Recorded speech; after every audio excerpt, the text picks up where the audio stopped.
নমস্কার, কেমন আছেন সবাই? আমার নতুন একটি ব্লগে আপনাদের সবাইকে আরেকটিবার স্বাগত জানাই।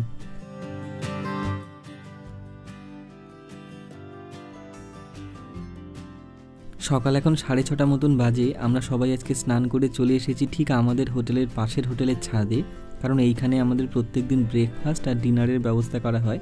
এখান থেকে দারুণ সুন্দর দেখতে, সামনেটা দেখুন।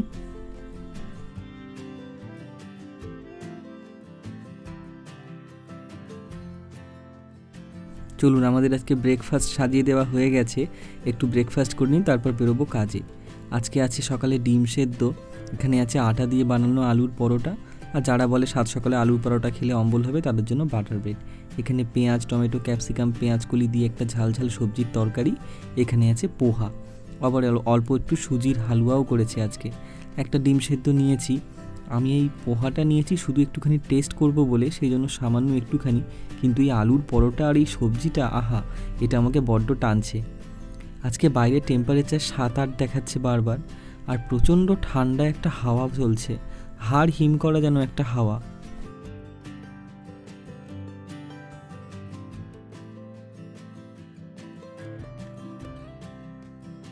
ইউনিটের বাকি লোকজন এখন ওই কেল্লাতে শুটিংয়ের জায়গাতে যাচ্ছে, আর আমরা দুটো টিম, কস্টিউম টিম আর মেকআপ টিম, আমরা এই হোটেল থেকে ব্রেকফাস্ট করে এখন যাচ্ছি অন্য আর একটা হোটেলে। সেই হোটেলে আমাদের আর্টিস্টরা রয়েছে, তাদেরকে আমরা প্রথমে রেডি করব। সেই জন্য মেকআপ টিম আমাদের আগে চলে গেছে, সেখানে হারুদা, সীমাদি আর যারা মেকআপ অ্যাসিস্ট্যান্ট আছে, অভিষেকদা, টুনাইদা, ওরা গেছে। আর একটা গাড়িতে এই যে আমি, স্বরূপদা, লালটুদা, দেবজানিদি, আমরা যাচ্ছি আর একটা গাড়িতে। আমরা যেহেতু জামা কাপড়গুলো বের করে ইস্ত্রি করে নিয়ে যাই, সেই জন্য আমাদের একটু সময় লাগে। তবে প্রথম সিনের জামা কাপড়টা শুধু আমরা হোটেলে দিয়ে দিই, তারপরের জামা কাপড়গুলো আমরা শুটিং লোকেশানেই রুম নেওয়া থাকে সেখানে পৌঁছে দিই। ওরা প্রথমে গিয়ে মেকআপ টেকআপ শুরু করবে। ওরা মেকআপ টেকআপ করা হয়ে গেলে ততক্ষণে আমরা পৌঁছে যাব, গিয়ে ওদের সব রুমে জামা কাপড়গুলো দিয়ে দেবো, রেডি হয়ে যাবে। তখন আমরা সবাই আবার একসাথে চলে আসব। এদিকে হয়েছে একটা মহাবিপদ। গতকাল সূর্যি মামা খুব তেজ দেখিয়েছিল বলে মামি খুব করে বকে দিয়েছে, আর সেই জন্য সূর্যি মামা আজকে মুখ ফুলে হাঁড়ি হয়ে গেছে। সে আজকে সকাল থেকে কাউকে মুখ দেখাচ্ছে না। এদিকে সূর্যি মামার মুখ না দেখা যাওয়ার জন্য আমাদের শুটিং আজকে কখন যে শুরু হবে সেটা আমরা কেউ বুঝতে পারছি না। চারদিকে এমন কুয়াশা ঢেকে আছে, যতক্ষণ না সূর্যি মামা মুখ দেখাচ্ছে ততক্ষণ পর্যন্ত আমাদের শুটিংও শুরু হতে পারবে না। সেই জন্য আজকে বোধহয় দেরি হবে, আর দেরি করে শুটিং শুরু হলে মানেই দেরি করে প্যাক আপ হবে। এ হয়েছে এক যন্ত্রণা।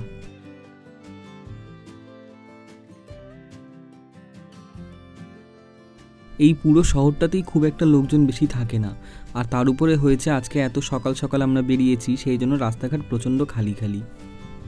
যাওয়ার পথে আমাদের এই ড্রাইভার দাদা, এখানকার লোকাল, দাদাকে জিজ্ঞেস করলাম যে তোমাদের এই রাস্তাঘাটে কোথাও কোনো সিগন্যাল পোস্ট বা ট্রাফিক নেই কেন? দাদা আমাদেরকে বললো এই পুরো শহরটাতেই লোকজন থাকে খুব কম, আর ট্যুরিস্টরা যখন চলে যায় তখন আরও কম। সেই জন্য রাস্তাঘাটে যেহেতু খুব একটা বেশি লোকজনই থাকে না, তাই জন্য আর ট্রাফিকের দরকার হয়নি, সেই জন্য ট্রাফিক বসানোও হয়নি। চলুন, গল্প করতে করতে অনেকটা রাস্তা আমরা চলে এসেছি, আর কিছুক্ষণের মধ্যেই পৌঁছে যাব। এই যে এই হোটেলটাতে আমরা চলে এসেছি এখন, আর এইগুলো হচ্ছে আমাদের প্রথম সিনের জামা কাপড়। এখানে এই প্রথম সিনের জামা কাপড়গুলো স্বরূপদা গিয়ে সব আর্টিস্টদের রুমে দিয়ে দেবে, আর ওখানে মেকআপ টেকআপ চলছে। আমরা বাইরে দাঁড়িয়ে আছি কয়েকজন, সবাই আসলে একটুখানি চা খাবো। বাইরে যা প্রচণ্ড হাওয়া চলছে, আর সকালে যখন ব্রেকফাস্ট করেছি এই তাড়াহুড়োতে জামা কাপড় নিয়ে বেরোনোর জন্য, আর তখন চা খাওয়া হয়নি। এক কাপ চা না খেলে এই ঠান্ডাটা বোধহয় ঠিক মতন কাটবে না। আশপাশটা দেখুন, কুয়াশাতে একদম পুরো ঢেকে আছে। দূর থেকে যদি আমাদেরও কোনো লোক একটা দাঁড়িয়ে থাকে, তাকে হয়তো খুঁজে পাওয়া যাবে না। আর এখানে হয়েছে ফোনের নেটওয়ার্কগুলোও সেরকম একটা কাজ করছে না। এত দূরে দূরে সব ফোনের নেটওয়ার্কগুলো বসানো আছে, সবার ফোনে সেরকমভাবে কভারেজ পাওয়া যাচ্ছে না।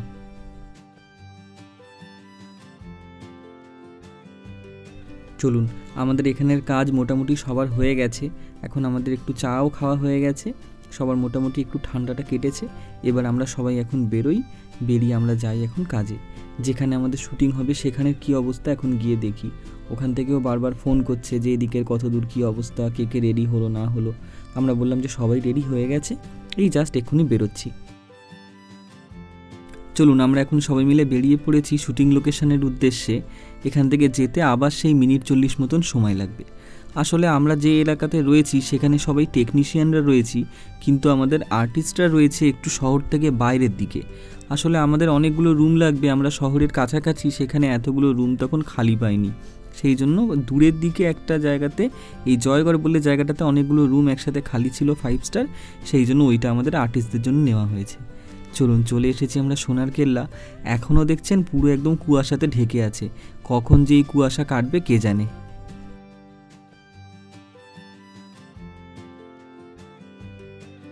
অবশেষে সূর্যি মামার মুখ দেখা গেছে, ওদিকে আমাদের শুটিং শুরু হয়ে গেছে। চলুন আমি আপনাদেরকে একবার কেল্লাটা ঘুরে দেখাই।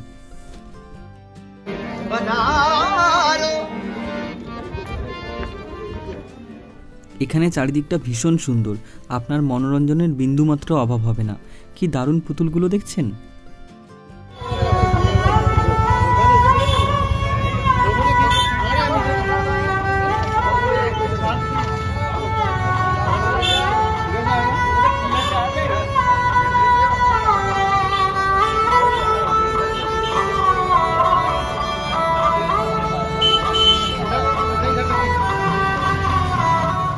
আমরা এখন রয়েছি কেল্লার ভেতরে। এই জায়গাটার নাম হচ্ছে মানিক চক। এক একটা মেন গেট পেরোনোর পর এরকম এক একটা চকে আসা যায়। কেল্লাতে মোট 4খানা এরকম চক রয়েছে, 4খানা মেন গেট রয়েছে। দূরের দিকে যেটা দেখতে পাচ্ছেন সেটা হচ্ছে মেন গেট বা 1 নম্বর গেট, সেটা হচ্ছে অক্ষয় পোল বা অক্ষাপোল। আর এইখানটাতে আমাদের শুটিং চলছে। আছে কোয়েলদি, পরমব্রতদা, গৌরবদা, আর বাচ্চা ছেলেটার নাম হচ্ছে যুগ্নু, ও যুগ্নু গাইড। চলুন, এখন শুটিং করতে করতে বিকেল হয়ে গেছে আর আমাকে একটু আসতে হয়েছে। আমি আর লালটুদা আমরা দুজন এসেছি এখন এই জয়গড় বলে যে জায়গাটা সকালবেলা এসেছিলাম সেখানে। আসলে বম্বে থেকে একজন প্রবীণ অভিনেতা আমাদের মধ্যে এসেছেন, তার জামা কাপড়গুলো ট্রায়াল করব বলে এখানে এসেছি। এখন 6:47 বাজে, কিন্তু এখনও অবধি দিনের আলো এখানে দেখুন দেখা যাচ্ছে। আসলে বোধহয় মরুভূমিতে অনেক দেরি করে সন্ধে হয়। সকালে যখন এসেছিলাম তখন তো এই জায়গাটা কুয়াশাতে পুরো ঢাকা ছিল, তাই ভাবলাম এখন আপনাদেরকে একবার দেখাই। আমি নিজেও দেখছি আশপাশে এখন বেশ কিছু বাড়িঘরও দেখা যাচ্ছে। সকালবেলা কোনো কিছুই দেখতে পাচ্ছিলাম না। বেশ ভালোই লাগলো জায়গাটা, বলুন।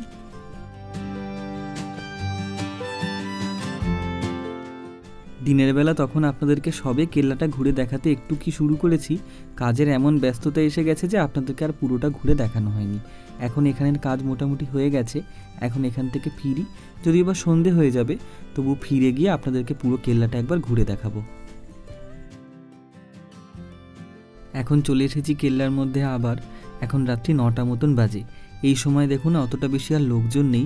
সকালবেলা জায়গাটা নিউ মার্কেটের মতন গিজগিজ করছিল, এখন আর অতটা লোকজন নেই, খালি হয়ে গেছে। যাদেরকে দেখা যাচ্ছে তারাই কেল্লারই বাসিন্দা। আসলে এই কেল্লাটা একটা জীবন্ত কেল্লা, আর পর্যটকদের জন্য সকাল 8টা থেকে বিকেল 6টা পর্যন্ত হচ্ছে টাইমিং। বিকেল 6টা বেজে গেলে তারপরে সমস্ত পর্যটকদেরকে বাইরে চলে যেতে অনুরোধ করা হয়, কিন্তু আমরা যেহেতু শুটিং করছি বলে আমরা এই রাত্রেবেলাতে এখানে রয়েছি। এই জায়গাটাতে ঘুরতে আসলে আপনাকে কোনো মূল্য দিতে হবে না, অর্থাৎ পর্যটকদের কারোর থেকে এখানে কোনো প্রবেশ মূল্য নেওয়া হয় না। সবাই যে কোনো বয়সের অনায়াসে এখানে ঘুরতে আসতে পারেন। কিন্তু জায়গাটা অনেকটা ওই পাহাড়ের মতন, অনেকটা ঢালের মতন গিয়ে ওপরের দিকে উঠতে হয়। যারা বয়স্ক মানুষ তাদের একটু অসুবিধা হয়। এখানে যে বাইক বা অটো চলে সবই এখানকার লোকাল লোকেদের জন্য, আর পর্যটকদের জন্য যদি সেগুলো ভাড়া নেওয়া হয় তাহলে নিয়ে নেবে প্রচুর টাকা। নিচে যে মেন গেটটা আপনাদেরকে দেখিয়েছিলাম সেখানে প্রচুর গাইড পাওয়া যায়। যদি আপনারা কেউ আসে অবশ্যই একটা গাইড নিয়ে নেবেন, তাহলে সেই গাইড আপনাদেরকে এই কেল্লার বিভিন্ন জায়গা ঘুরে ঘুরে সেই সমস্ত জায়গার ব্যাপারে বলবে, তাতে আপনাদের বেশ ভালো লাগবে। এখন যে জায়গাটা পার করছি এটার নাম হচ্ছে হাওয়া পোল। আর এই হাওয়া পোল পেরোনোর পরে রয়েছে কেল্লার ওপরে সব থেকে বড় যে খোলা জায়গা এবং সব থেকে বড় চাতাল, সেই জায়গাটার নাম হচ্ছে দশেরা চক।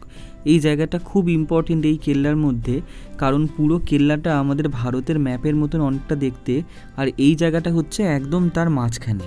কেল্লার যতগুলো রাস্তা রয়েছে বা যতগুলো গলি রয়েছে সব এসে জড়ো হয় এই জায়গাটাতে। এই জায়গাটাতে একদম কেল্লার প্রাণবিন্দু বলা যেতে পারে। সব থেকে জমজমাট সবসময় এইখানটায় লোকজন রয়েছে, আর প্রচুর দোকানপাট বা অটো রিক্সা সাইকেল বাইক সমস্ত কিছু রয়েছে। মন্দিরটা দেখতে পাচ্ছেন, এটা হচ্ছে কুলদেবীর মন্দির এখানকার। আর এর ঠিক ডান দিকটায় এইটা হচ্ছে রাজার মহল রয়েছে। এটাতে আছে ভেতরে একটা মিউজিয়াম, সেখানে পুরনো দিনের সমস্ত অ্যান্টিক এবং তখনকার মানুষের জীবনের যাত্রার যে বিভিন্ন জিনিসপত্র ছিল সেগুলো সব সংরক্ষণ করা আছে। ভেতরে ঢুকতে 50 টাকা করে লাগবে। এখন যেহেতু বন্ধ হয়ে গেছে আমরা ঢুকতে পারলাম না। আপনি যদি আসেন তাহলে দিনের বেলা এটি ঘুরে দেখতে পারেন, অবশ্যই ভালো লাগবে। বাঁ দিকে যে রাস্তাটা চলে যাচ্ছে এই দিকে রয়েছে মুকুলের বাড়ি। আর আমরা এখন যাচ্ছি এই দিকটাতে। আমাদের এখন এই দিকে একটা রেস্টুরেন্ট আছে, সেইখানটাতে শুটিং হচ্ছে। একটা কথা আপনারা অনেকেই হয়তো জানেন বা আবার অনেকেই হয়তো জানেন না, আমি সবার জন্য বলে রাখি, এই কেল্লার নির্মাণে কোনো রকম সিমেন্ট, বালি, চুন, সুরকি কিন্তু ব্যবহার করা হয়নি। পাথরের ওপর পাথরের ইট সাজিয়ে ইন্টারলকিং পদ্ধতিতে এই পুরো কেল্লাটা বানানো হয়েছে। আর এই ইটগুলোর ব্যাপারে তো আমি আপনাদেরকে বোধহয় আগে একবার বলেছি যে এখানকার এটা একটা বিশেষ ইট, যেটা সূর্যের আলো পড়লে পুরোপুরি এটা সোনার মতন রিফ্লেকশন হয়, সেই জন্য এটাকে সোনার ইটও বলা যেতে পারে। আর সেই জন্য এটার নাম হচ্ছে সোনার কেল্লা। সোনার কেল্লা বা জয়সলমীর ফোর্ট নিয়ে রয়েছে অনেক ইতিহাস। মুঘল আমল থেকে অনেক রকম ইতিহাস সাক্ষী হয়ে রয়েছে এই সমস্ত কেল্লার ইটগুলো, কিন্তু বর্তমানে এটা একটা জীবন্ত কেল্লা।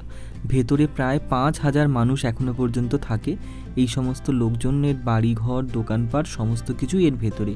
একটা সময় পুরো শহরের লোকজন এই কেল্লার ভেতরেই থাকতো। ক্রমে বংশবৃদ্ধি হতে হতে তারা কেল্লার বাইরে আশ্রয় নেয় এবং শহরের মধ্যে ছড়াতে থাকে। চলুন, গল্প করতে করতে চলে এসেছি ওপরে। এখন এই জায়গাটাতে ডান দিকে একটা রেস্টুরেন্ট রয়েছে, এই রেস্টুরেন্টটাতে আমাদের শুটিং হচ্ছে। সকাল থেকে আজকে যে প্রচণ্ড ঠান্ডা ছিল, রাত্রি বাড়ার সাথে সাথে ঠান্ডা আরও বাড়ছে, সেই জন্য একটুখানি আগুন জ্বালানো হয়েছে। আর এখানে রাজস্থানের কিছু লোকাল দলকে ডাকা হয়েছে, তারা গান বাজনা করছে, সেইগুলো এখন আমাদের ক্যামেরার মধ্যে শ্যুট করা হচ্ছে।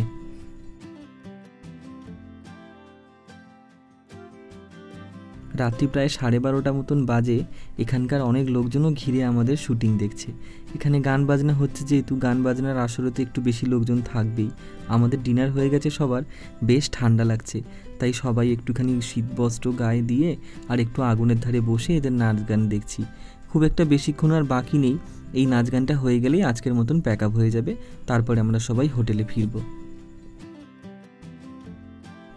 আমাদের শুটিং আজকের মতন প্যাক আপ হয়ে গেছে, তাই এখানে একটা অটো ডাকা হয়েছে অভিনেতাদেরকে নিচে নামানোর জন্য।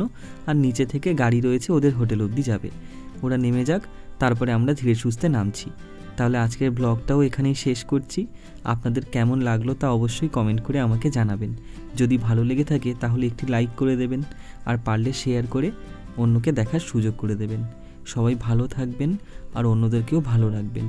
আর যদি এরকম ভ্লগ আপনি দেখতে চান তাহলে আমার ফেসবুকের পেজটিকে ফলো করে নিতে পারেন, আর ইউটিউবে আমার চ্যানেলটিকে সাবস্ক্রাইব করে নিতে পারেন। সবাই ভালো থাকবেন।